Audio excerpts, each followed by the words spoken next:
Okay, continuing on with problem number 6.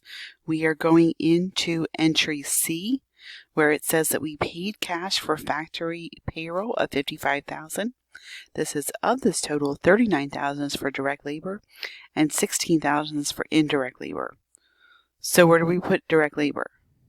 What category? Anybody remember? That's right. Indirect labor is going to go into our work in process inventory. I'm sorry, direct labor is going to go into our work in process inventory, and indirect is going to go into our factory overhead. Now this time we're actually going to do a combined entry for both. And it says that we paid cash for the total of $55,000. So here's what the combined entry could look like. We debit work in process inventory for the direct labor of $39,000. We debit factory overhead for the indirect labor for the $16,000. And we credit cash, because we're paying out in cash, for a total of $55,000. Okay, that takes us into number 5. And this is transaction D. So it says that on D we paid cash for other actual overhead costs of $7,500. So if we're paying cash and it says for other actual overhead cost goes into factory overhead. So we have a debit to factory overhead of $7,500, and it says that we paid cash, so we're going to credit cash for the $7,500.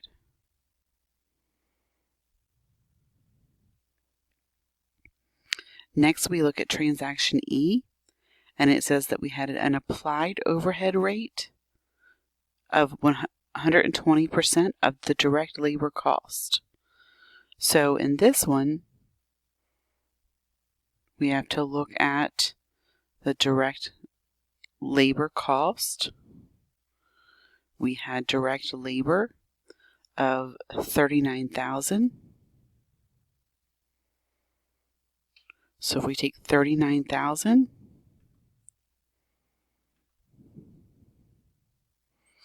times 120%, we get $46,800.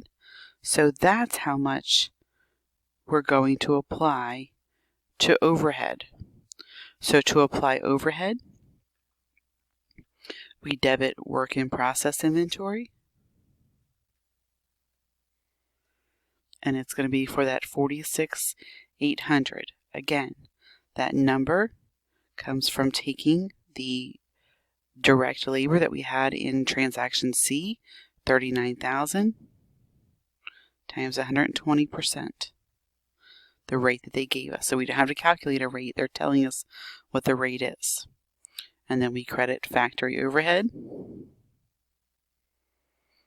for $46,800.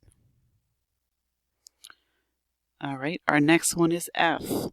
F says that we transferred costs of jobs completed to finished goods for $60,600. So it's leaving work in process because now it is finished, and we're putting it into finished goods inventory. So we have finished goods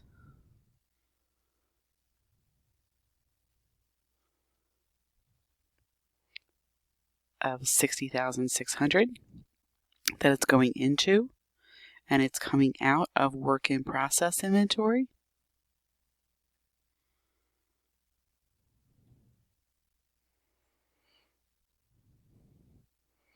For $60,600. All right, our last transaction is where we're actually selling it now. So we've gotten it from our raw materials all the way down to finished goods.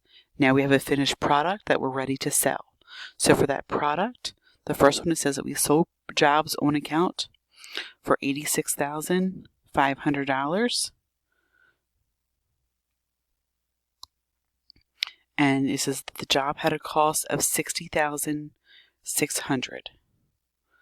So we would record our sales by debiting accounts receivable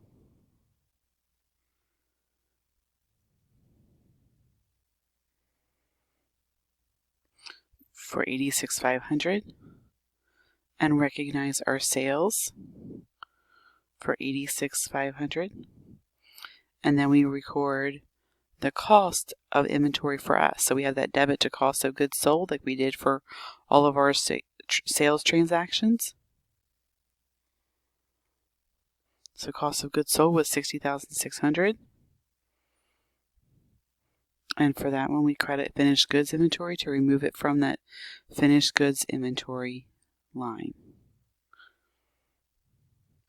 Pay attention to what order it could be asking you to do transaction G1 and G2 in when you're entering it into Connect, because I think they actually have you key in the cost of goods sold first and then do the sales part of it, which is backwards from what we normally do. So I just wanted to point that out. Okay. Our last practice is kind of taking the overhead rate, applying it, and seeing whether we are under applied or over applied. So this one, it says at the beginning of the year, Infodio established its predetermined overhead rate for movies produced during the year by using the following cost predictions. They had estimated overhead costs of $1,880,000 and direct labor costs of $470,000. At year end, the company's records show that actual overhead costs for the year are $2,169,600. Actual direct labor has been assigned like the table shows below. Movies completed and released is $500,000. Movies still in production is $45,000, which gives us a total direct labor cost of $545,000. So they want us to first figure out the predetermined overhead rate. So we take our estimated overhead cost divided by our estimated direct labor cost.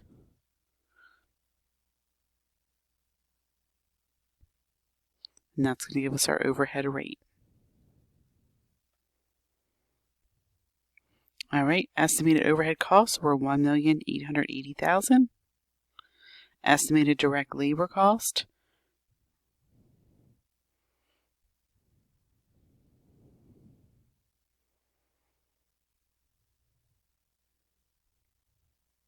are $470,000. That comes from our problem up top. Up here, direct labor cost $470,000. That's going to give us our rate. If we take $1,880,000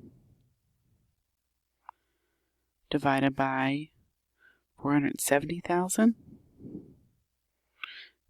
we get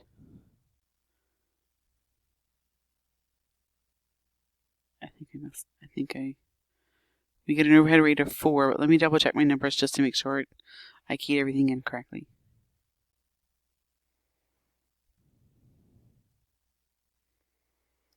Okay, good.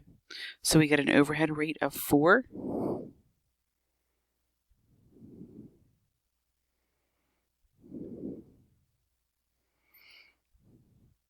And then they want us to use that overhead rate, and we're going to fill in our T account with our estimated and then our actual. So we had the amount that we applied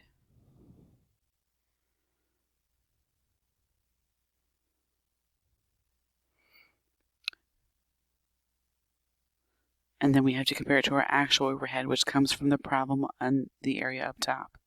So to figure out the applied overhead, we're going to take our direct labor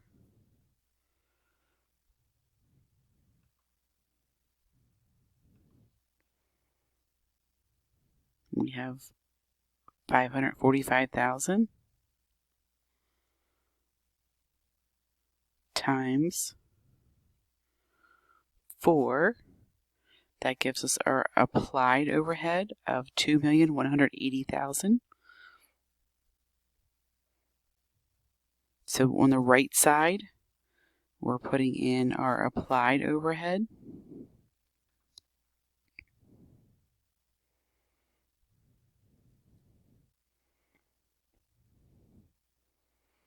And then we have to look at what was our actual overhead. It tells us up in the problem, actual overhead was $2,169,600. So $2,169,600 is our actual overhead.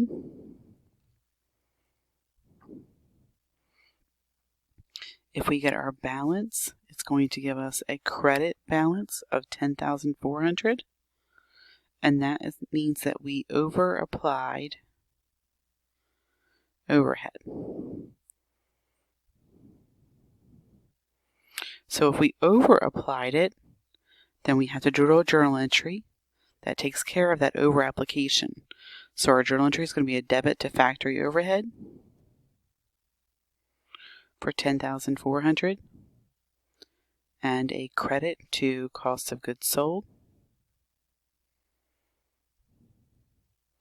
for $10,400, and that will let our actual amount match up with our applied amount after we do that entry. Alright, so that takes us through our practice for Chapter 19. I hope that helps as you go through and look over the practice. Remember, the numbers in Connect might be different, but this will give you a good example of what to expect, and this will give you examples to have if you wanted to use them on the exams. Please let me know if you have any questions. Thank you.